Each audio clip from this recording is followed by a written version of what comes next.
Yo, what's up, everybody? Going on, guys? Welcome. Hey, How you guys doing today?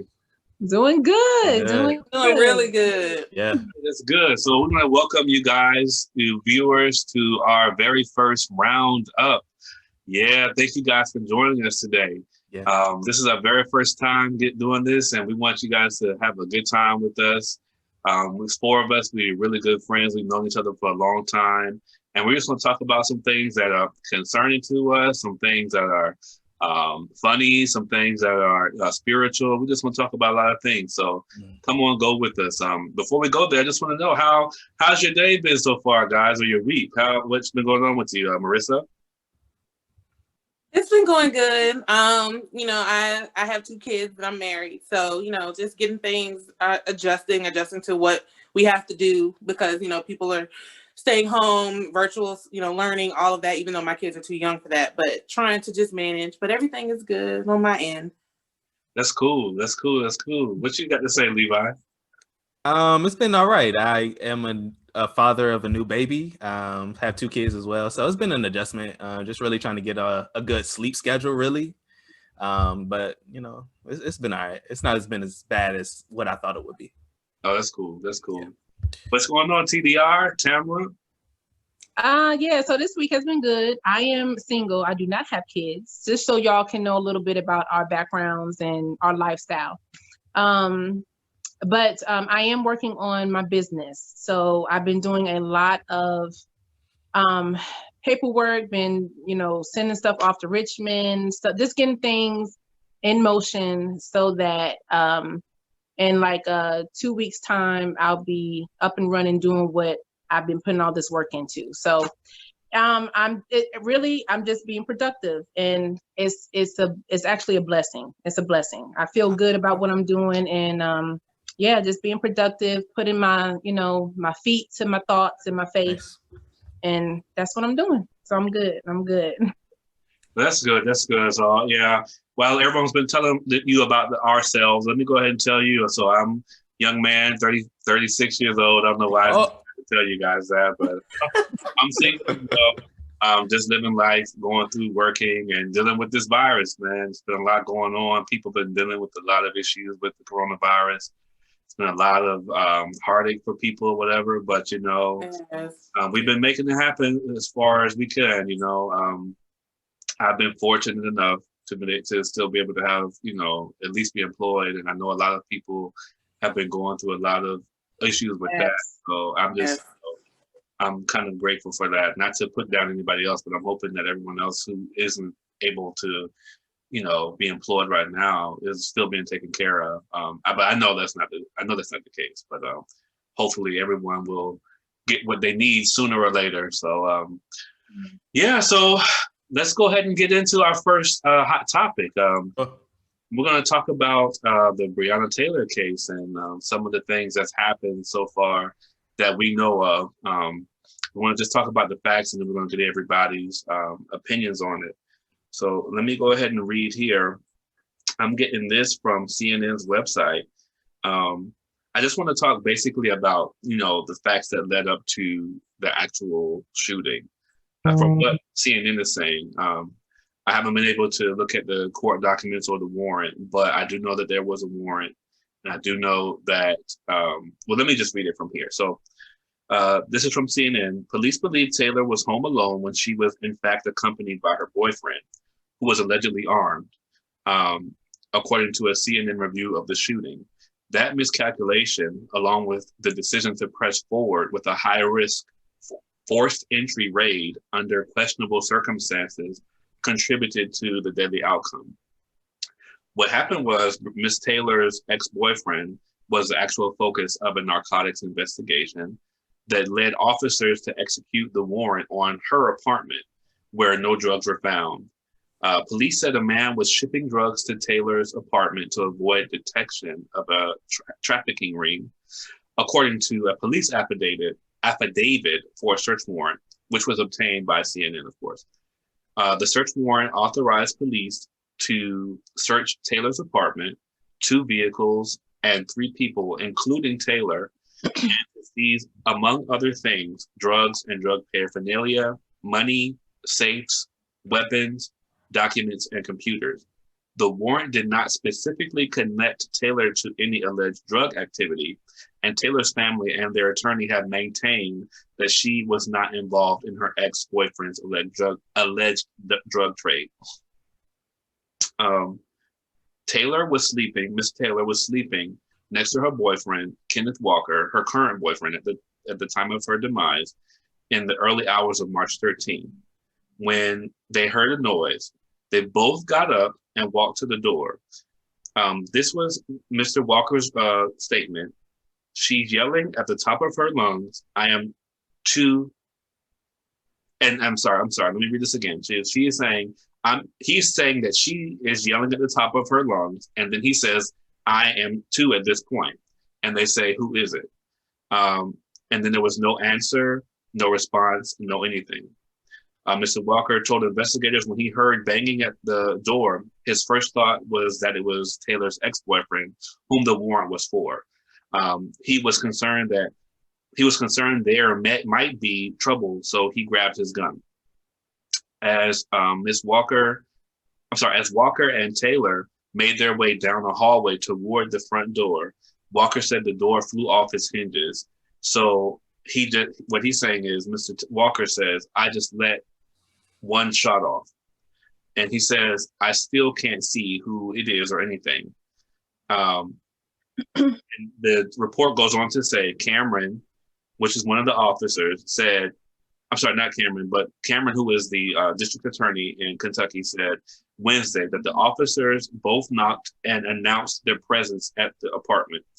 An account he insisted was corroborated by witnesses near Mrs. Taylor's apartment. After the officers used a battering ram to enter, one of the officers was shot in the leg, severing his femoral artery, which he told investigators. He and the other two detectives, Hankinson and Casgrove, then fired their guns, according to the CNN review. Taylor was killed, and Walker, who was unarmed, dialed 911 and told the operator someone had kicked in the door and shot his girlfriend. So that's basically the what happened. After that, Walker was arrested, and 6 days later, indicted for the attempted murder of an officer, but that was dropped by the local prosecutor. So basically, those were that's what happened, or that's what CNN is saying what happened. I haven't seen anything else about it as far as any other details, but that's basically how it goes. So as far as that goes, I just want to get your thoughts, guys. How do you feel about, the entry and, actually the actual shooting of Miss Taylor and the shooting of the officer and all that stuff that went down? Could this have been avoided? How could it have been avoided? Anyone can go first, really. I'll let you guys choose who wants to go first. So I just want to point out that it did have a no-knock policy or something in that regard, correct? That's correct. The no-knock, they call it a no-knock warrant, basically meaning that the police don't have to immediately knock on the door and tell you that they're the police. They can do that, but it doesn't mean that they have to. That's what it means. I feel as though, Breonna Taylor, that of course that's a very sad case, very tragic of what happened to that young lady. But with all of the cases that have been going around in America that we've been seeing day in and day out,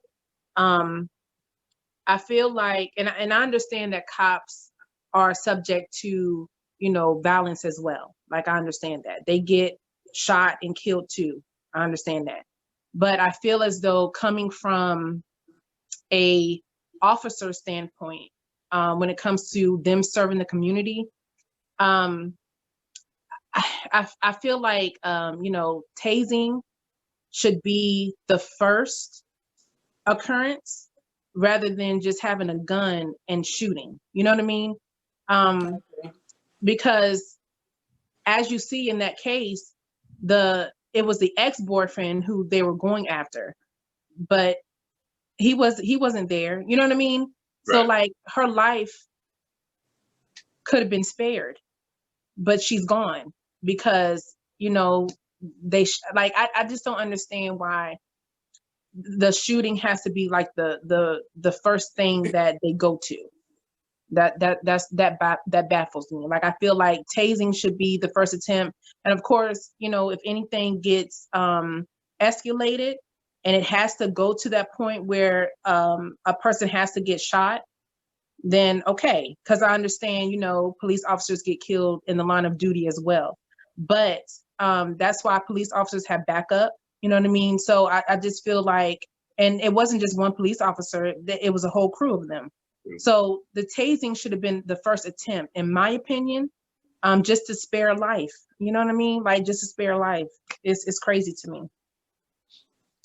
So I will say this. Normally, officers, I will say some officers, not all, of course, as we can see through what's happening. Some officers do try to go to tasing. I will say that once deadly force is used, which is a gun is automatically considered deadly force for most cops and most law enforcement. Once deadly force is used, then another officer is allowed to use deadly force. That doesn't mean that I agree with the fact that, I don't think it's okay that Breonna got shot, especially when she was not the one that fired. Exactly. Right. Yeah. I do understand. I do to an extent understand why there was guns that were shot off. You know, I understand it from the police. But what do you have to say, Rissa? I'm going to go back to the no-knock warrant. So if in fact they did, and the article does state that the officers identified themselves, and that was corroborated? It was corroborated from what I've read by one witness. No one else heard it. And they were asleep, so of course they most likely didn't hear it either. Even if they did say it, there's a high likelihood that they didn't hear them because they were asleep. Okay, so and that's where I think the issue is, because we're in 2020. We know that crime happens all the time, and if you're asleep, whatever time it is, if you're asleep, you know, and all of a sudden all you hear is people banging, and you're asking, who is it? And I do understand that, you know, the warrant allows them to not immediately address themselves and let the other people know who they are. But if other people on the other side, and you know, if you wake up and you're hearing this sound, and you're the first thing that someone is going to do is protect their home, because it's they're going to go in defense mode.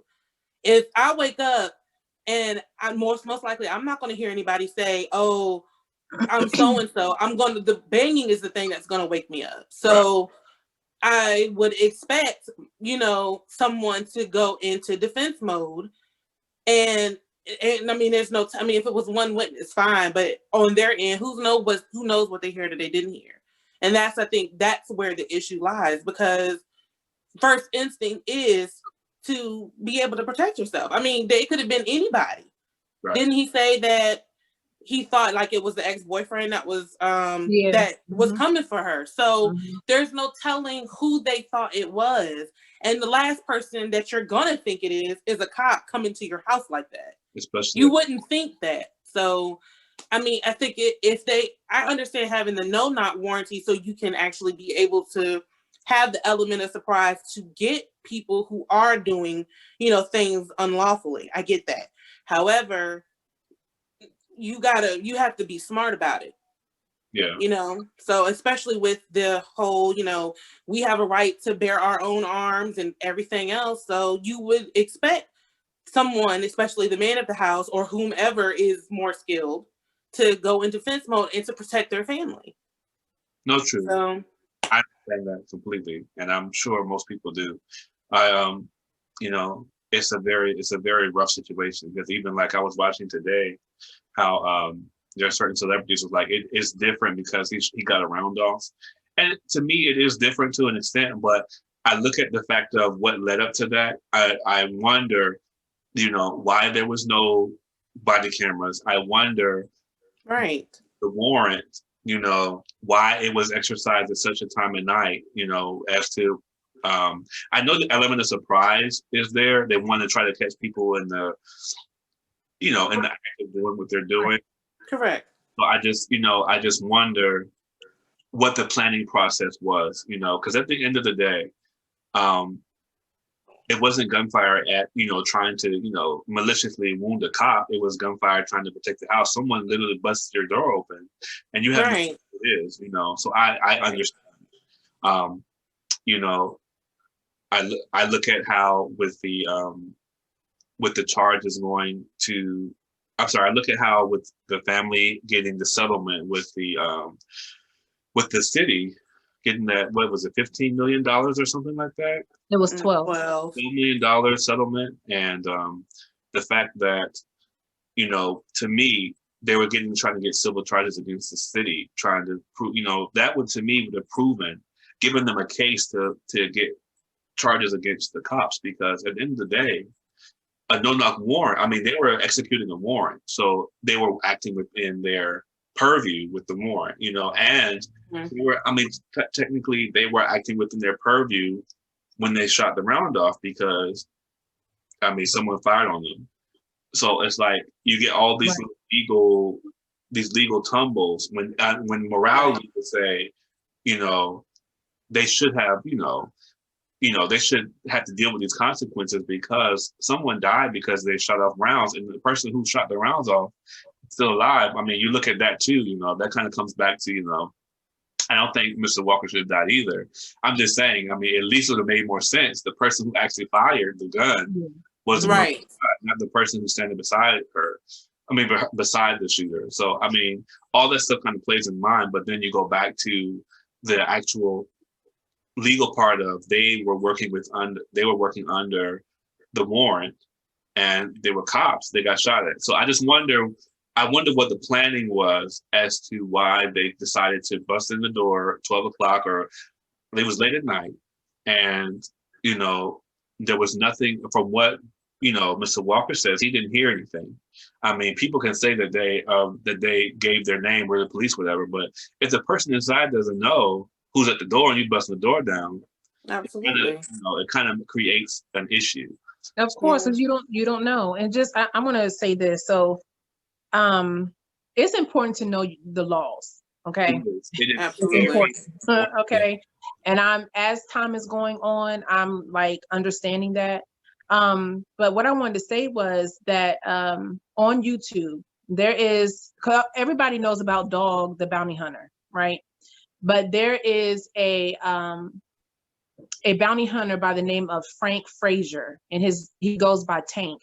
He's a bounty hunter, but his the films that he puts out, they're real, like they're real live, occurrences where he's trying to capture someone who has a warrant out or what have you. But he goes the way that he plans his execution to like getting these people, I see his tactics. He bangs on the door real loud to let the person know, hey, there's somebody in, and like he goes late at night too, because like you said, you want that person that you're trying to catch to be off guard. So you're not going to go, right, broad daylight. You want to, because people on the run, you know what I'm saying? Right. So you want them to be caught off guard. So I understand the timing, like going late at night and things of that nature. But what he does is, because he makes it known that yes, he's out here to catch these people, but the main thing is people's safety, his team, and also the ones that he's trying to capture. Right. Like he doesn't want any lives lost. So like the certain tactics that he goes about to get these people, like I feel like the officers need to like come up with some other strategies when trying to get these people, because a lot of lives are being lost for no reason. Right. So, he some of the little examples, like he bangs on windows, he bangs on doors, just letting his presence be known. And of course he has a crew with him, but letting his presence be known that he's there, and whether they're asleep or not, at least a banging alert someone, you know what I'm saying? And he'll announce bounty hunter, blah, blah, blah, blah, blah, whatever. You know what I'm saying? So I'm just saying, like, I feel as though, and I know people in law enforcement, but and this is not for all, like I'm not, this is not for all, but I'm just saying for some, when you have power like that in your hands, you have to be very careful. Yes. Very careful, because in a split second, someone's life can be taken away.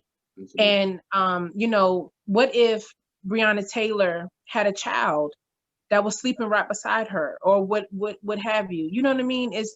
I just, and like I state, I understand things go down, things escalate, and excessive force has to be done. I understand all that, but I just feel like America have a wrong way about going with things. Like, we just have a wrong way. I know in some other countries they don't do things the way we do. Like, it's completely different. Like, I'll look on the web and see how other countries subdue a person, or how they will arrest a person if they're acting very irate, or you know what I mean. It's just very different. It's different. It is. I don't know. I just like I don't know. I understand it both ways. I get it, but too many people's lives are being lost for nothing, and it's upsetting. I'm sorry. Go ahead, Rissa. I just want to also point, and not even, I mean, you can compare hers and how they tried to do capture, or whatever, whoever they were trying to get. You can also look at you can compare her case to other people's cases. Look what happened when Dylan Roof went into the church and shot 9 people. Yeah, they were able to apprehend him and bring him in. So, and it was known that he was shooting people, and those people died. But see, that's again where Tamara comes back, where people knowing the laws, right? So, I mean, and I'm not justifying. I mean, it's hard for me to try to justify it both ways, because, I mean, of course he killed 9 people, but is the police supposed to come and just shoot him too? At the same time, when you think about with Dylan Roof, if his level of force that he's using at the time is below what the cops is, and of course they can't just go in guns blazing. Right. So that's the thing. Like, because he had already killed the 9 people, I think by the time the cops actually arrive, even it happens a lot of times with a lot of the active shooters. By the time the cops get there, the ones that are alive, they have already put down their guns, or have already de-escalated themselves. So a cop can't. I mean, honestly, I can't blame the cops who are doing right when the cops who are doing wrong are doing wrong. You know what I'm saying? So right, that's what I'm right. I'm just pointing out the fact that it can be done. It can to the be point done. where they can bring people in and bring them in alive. Like, it doesn't have to be. It doesn't have to end in someone losing their life. Exactly. Levi, what about you, buddy? I think the situation is rather unfortunate. I think what kind of irks me more than anything is to see how the general public have painted Breonna Taylor. It seems like a young lady who might have been dealing with a drug dealer at a point in time. Things happen, but it seems like she had gotten away from him. Just going off of what the boyfriend said, he was ready to shoot this dude. So clearly there was something, like, she got away from him. She was trying to get away from him, and she didn't want to have anything to do with this drug dealer boyfriend any longer. So for people to go on and say, oh, it was her lifestyle that led to this. Oh, it's her fault. She shouldn't have been doing this, doing that. Those kind of comments, living in America today, lets me know that there's still a big problem here, Absolutely. that we can't look at it in a different view. Now, I try to, of course, being Black, we got to be careful. You try to look at things from both sides. He shot first. I have a really good officer friend here in my local city here, and he would want to go back home to his family. You know what I mean? Yeah. But at the same time, he's doing a job that he knows what it is. You know what I mean? You're banging on the door late at night. You're going to apprehend somebody, and with the element of surprise, you're going to encounter anything. It's nothing new for them. So it was very unfortunate, that she didn't have to lose her life, that this happened. Especially, I'm sorry, man. Somebody bust down my door. That's what I'm You're getting saying. shot at, Right. you know? And you got a Right. family? Yeah, Like, for sure. And you have a yeah, family, you you know? know. I got 2 kids, man. I'm not just gonna let nobody just walk through my door, you know. Exactly. Right. You know, Exactly. And they period, don't. at all. Exactly. Yeah, Exactly. and you know, they're coming out with more and more evidence. You know, I try to kind of limit some of my thinking, because now they're saying like 10 people heard the knock, them knock on the door and announce themselves and all this other stuff. You know, at the end of the day, when I saw them get the $12 million, I was like, okay, well, justice is not going to be served here. Yes. Nope. Clearly, you know, you got the payout, you know what I mean? And these people are getting ready to walk. And then the one guy that does get charged, he's getting charged for shooting into other people's homes and things of that nature, you know. It's just a rather unfortunate situation. I think there's a lot of training and things of that nature that can be done to prevent these type of things. A lot more officer and community talks, forums, and things of that nature to gain better understanding. You know, and you know, in the moment, you know, we all are upset. You know, we act on emotions. It's a human thing, you know. But after all the emotions subside and all those other things, I hope that we do things that will actually promote change and actually, you know, really do stuff. You know, right? And things that promote change and not just be out here emotionally. I mean, I understand why people are upset. It's very understandable. For sure. But at the end of the day, when we break down everything, if the laws ain't changed, if procedures aren't changed, if you know, ordinances and things like that aren't changed, if warrants aren't changed, nothing. I mean, it's going to be the same old song and dance. So it comes with voting. It comes with a lot of different things, and it comes with coming to conversation, being able to come to conversations as well, and have a level mind. And because we are a country of different thoughts. I mean, we're millions of people, right? So people think differently. Now, I do understand that certain things you don't compromise on, but there are things that certain people that I believe we can compromise on, certain things that people just aren't willing to compromise on, you know. So it has to be like, you know, it has to be a mindset of working together to come to a mutual agreement, and not just the left and the right and no in between. No one trying to come together and bring a conclusion to matters when the country is suffering. We got how many people are here? 2 billion people in the United States, I believe that's correct. And I mean, we have all these issues and stuff going on because there's billions of people in this one country. Yeah. And you got to have, you know, you got to have the mindset to come to agreement on some things, you know, and hear each other. I think that's a really big issue. A lot of times we don't come to the table to hear each other. But I understand why some people are tired of that, because we've been doing that since, forever. Asking to be heard. Forever. Especially you know, at the end of the day, you know, I have my job, and I'm not going to put that out there, but I am a Black man.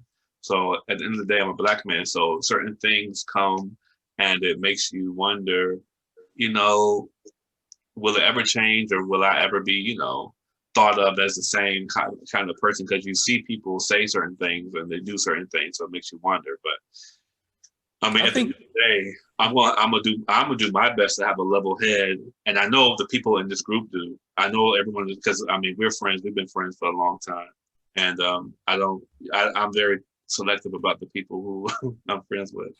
But I mean, I have friends outside of these 4 too as well. They might not be in this chat, but we all have friends, and we know that we love you all. So don't think that just because it's the 4 of us in here that we're not thinking about y'all. So but I think also, I would to your point, I think the biggest thing of it all is consistency, though. Yeah. Because I've heard like a lot of other civil rights leaders, you know, like the older ones who have marched with like Martin Luther King and things of that nature. They've, you know, their message continuously is like, hey, young people, you know, we're glad that you have this fire on the inside of you. But just because you might not win one battle doesn't mean you won't win the war, right? It may not come just overnight. Like, laws don't change overnight. They change with consistency, getting out, voting, doing your part, you know. And I think that's the message that really everybody should know. You know, let's continue to be consistent in our march to equality and, you know, getting certain things changed that are wrong in this world.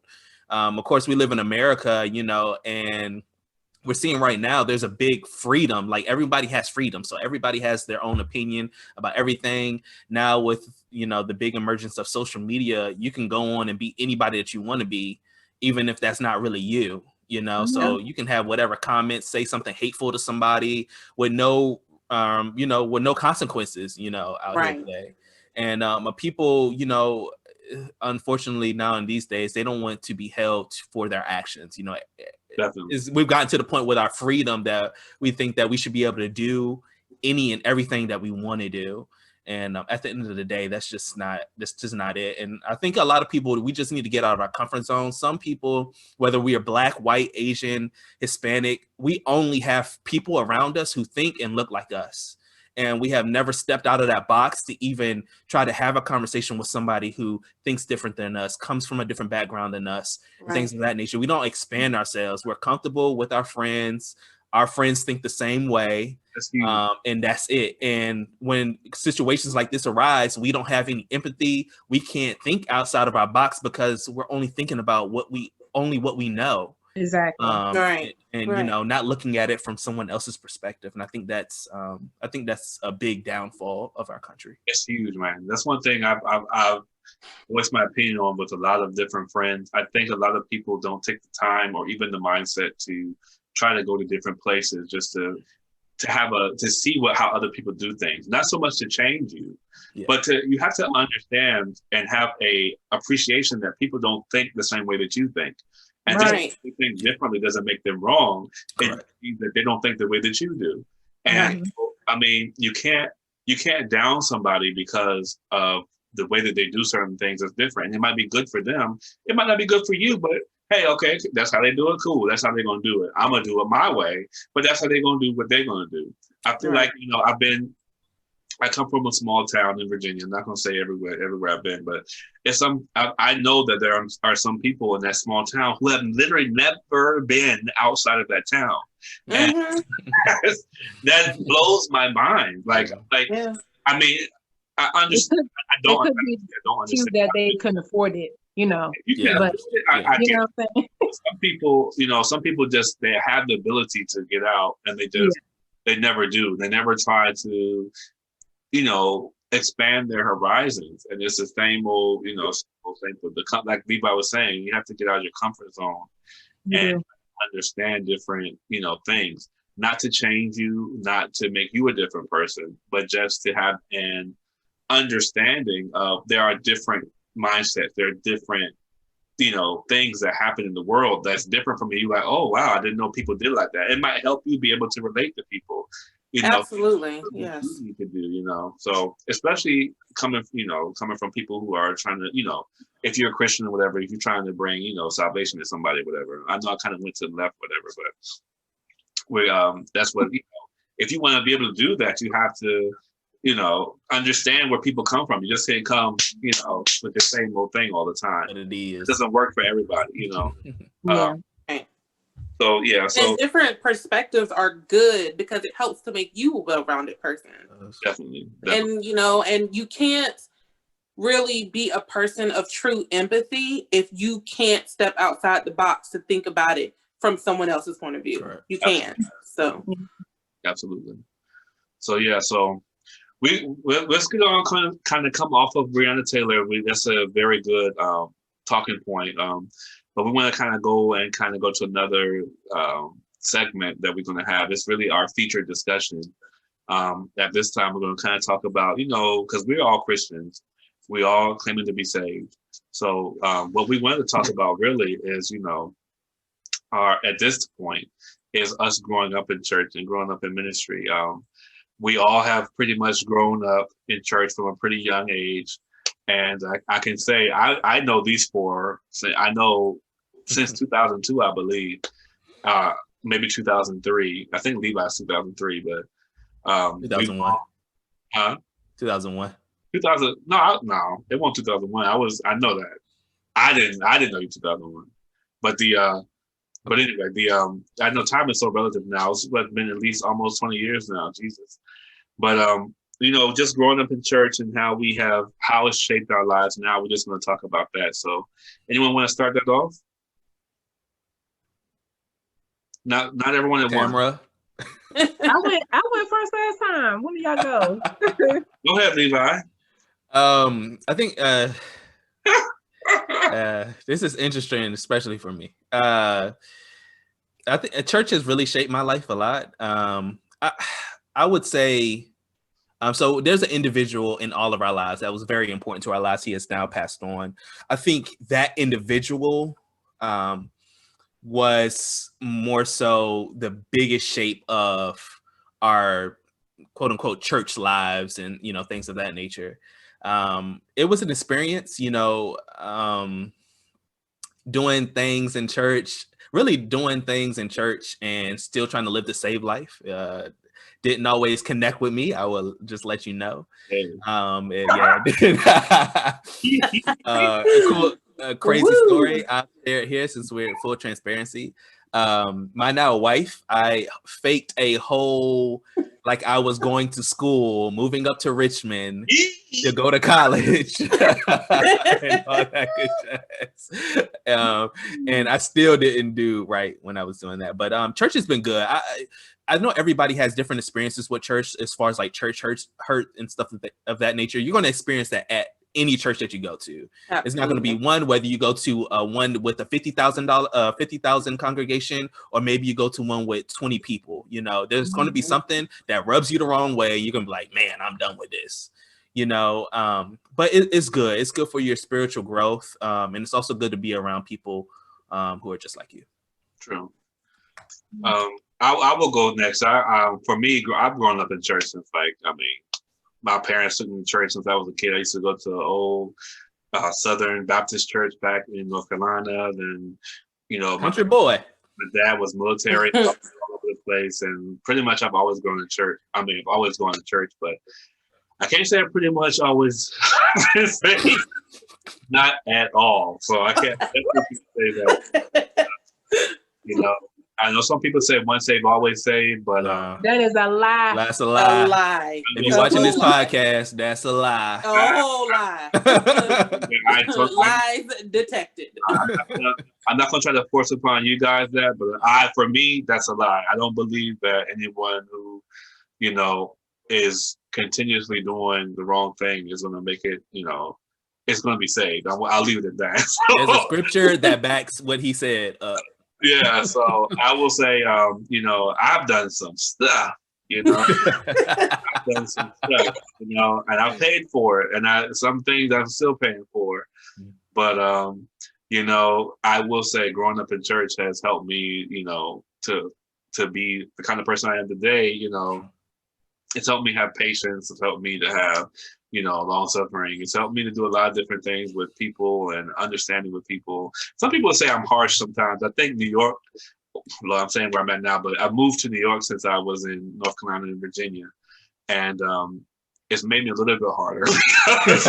A little bit? Just a little bit like that. Because, New York is a different beast compared to Virginia, let me tell you. And people just, they're not mean. They're straightforward and they're to the point. And sometimes it can come off as very blunt and mean, but it is what it is. But what I will say is, it's been the best thing I could have ever done for myself. It's helped to shape a lot of my decisions, and it's helped to shape a lot of my relationships. I've had really strong ties and friendships with people based off of church and church relationships. I've lost some friends, I've gained some friends over the years, but my strongest ties with people who I know can pray with me, who I know will have my back. Absolutely. Yes. And it's been wonderful. So I'll leave it at that. Anybody else have anything? Yeah, I go. So for me, as a young child, I did not grow up in church. So I was the type of person, like my grandparents, they were like churchy all their life, but like my mom and them went, and that did not transfer down to me. So we were like, the Easter Sunday, New Year's Eve type of folks until like 15, I was going because, Tamara was my connect to church. So we've been friends since we were 14. 14 years old, 13. We met when we were 13. Now y'all And then we got close when we were 14 in 8th grade. Yeah. So yeah. So she was the glue she was the glue and the way that God had used to get me to him. So but as a young adult, I did grow up in church. So yeah, I mean, it's been good. And as like they said before, it has shaped who I am today. It's helped me get through a lot of things. I don't know. I'm just grateful for, the relationships and my relationship with God, but the relationships that, excuse me, I get a little emotional, but I mean, blink of an eye. Be quiet. But no, it has really grown me up as an adult. So, okay. And it has brought me all of these people on this screen and then some. So, Marissa, it's so beautiful. That's our resident crybaby. Wonderful. Y'all. But she is a sweetheart, isn't that right? Yes, so everybody here, there's some. Tammy, you were supposed to say yes. So, Tammy, what you got to say? I did say I was agreeing. No, I'm saying what you mean. What you got to say? Yeah. So this going off of church and what it's done for me. I have I have been saved since I was 14. And it was the best decision I ever made in my life. And because I got saved at a quote unquote early age, I didn't go through all of the, heartaches that most people would. But in the same hand, I was very naive about a lot of stuff. So, the church was my backing of, giving me that strong foundation of knowing, what's right and what's wrong, what to avoid and what to go after and things of that nature. But, life is not a straight line. You know what I mean? So, yeah. So life is not a straight line, but so with the curves that my life did take, I can strongly say, the ministry that I grew up in, helped me tremendously with all of my ups and a lot of my downs. So I would never ever regret, making that choice at the early age of 14 to really give my life over to God. And now I was 14, I'm 34 now. So, I know 34. Jesus. I know, right? Oh my God. Yeah. So, within that 20-year span, that 20-year period, a lot has happened. Yeah. I wasn't always strong.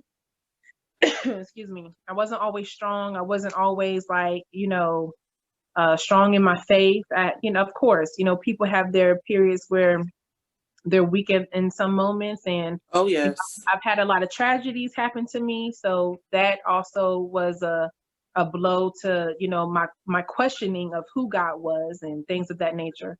But I really believe all of those things had to happen because we have to understand, we have to know God for our oneself. I can't go off of Marissa's faith. I can't go off of Levi, off of Terrence and whomever, my pastor, whatever. I can't go off of their faith for me to have a complete and wholesome relationship with God. It has to be solely from me and my understanding. And, just thinking back about some of the stuff that's happened, I still have questions to this day. I do. But that's okay because, I've come to a point where my relationship with God is the top priority in my everyday walk. And from there, that's where the answers and solutions flow. Even if it's not answered right then and there, at least I'm connected to the source. And that means a lot to me. You know what I'm saying? So I'll trust and believe y'all will hear my whole story. I intend to hold no bars back. Amen. Oh. None. So because I feel like it's important to be authentic. For sure. And for people to know what your life is about if you're trying to reach them in on that caliber. You know what I mean? Right. So It's like the real. The Yeah. real. And Yes. I'm on, and you can ask these three. I'm all about the real. Yeah. I've always been about the real. So you know, I intend to, you know, fully show you my life, what I'm about. That I'm sure that will come in some episodes ahead. But the main thing is that I know God for myself. And even with the ministry having that strong, giving me that strong foundation, there was still some things that I had to go through by myself on my own to really understand who God was. I am, Yes. you know, I was very not, and I'm gonna tell you this, and I'm gonna be quiet.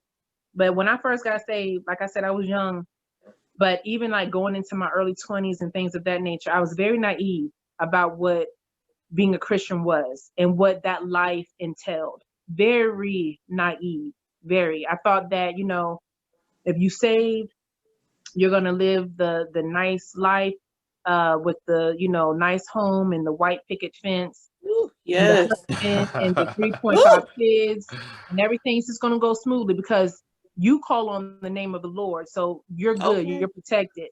You are protected, but you still gonna go through. That's just what it is. True.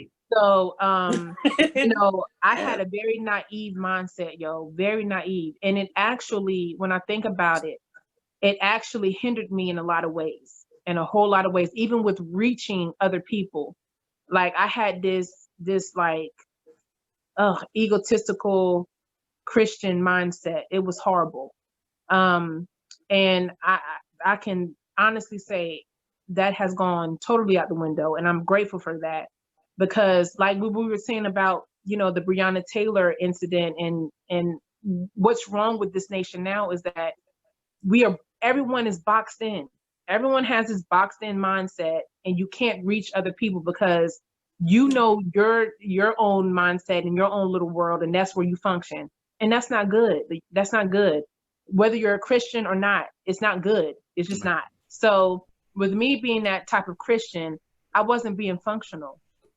I wasn't being I wasn't reaching people that I should have been, and I can go on and on and on. So with that being said, you know what I'm saying?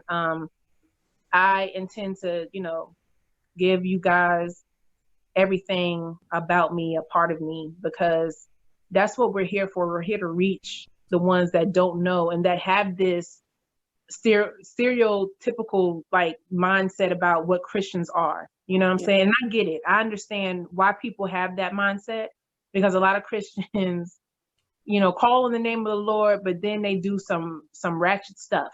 Like I understand, I get it, but that's why the ones that are really for real about this lifestyle, we have to present it in a strong way, and that's exactly why I was put on this earth. So, you know, we can do this thing. We're gonna do it. Well, with that, we're going to go ahead and finish out our little broadcast right now. I want to thank you guys for joining us. Hopefully, we'll see you on the next podcast. If you feel like it, go ahead and like it. Go ahead and like this. Go ahead and share it. Subscribe to us. We're going to put up a YouTube page for you, and we hope to see you guys on the next time. Again, we love you guys. God bless you all, and we hope that this reached you and touched you in some way. If you have any questions for us, you just leave it in the comment section, and we'll talk to you next time. Bye, guys. Thank you guys for tuning in. Bye. Peace, guys. Take care.